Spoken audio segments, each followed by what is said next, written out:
صحیح بخاری حدیث نمبر 266۔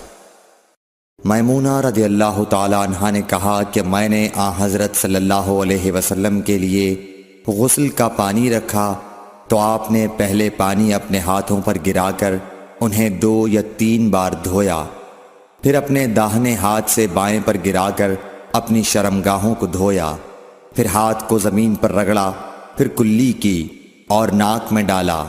پھر اپنے چہرے اور ہاتھوں کو دھویا، پھر اپنے سر کو 3 مرتبہ دھویا، پھر اپنے سارے بدن پر پانی بہایا، پھر آپ اپنی غسل کی جگہ سے الگ ہو گئے، پھر اپنے قدموں کو دھویا۔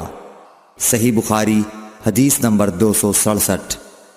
حضرت عائشہ رضی اللہ تعالی عنہا نے فرمایا، اللہ ابو عبد الرحمن پر رحم فرمائے، میں نے تو رسول اللہ صلی اللہ علیہ وسلم کو خوشبو لگائی، پھر آپ اپنی تمام ازواج مطہرات کے پاس تشریف لے گئے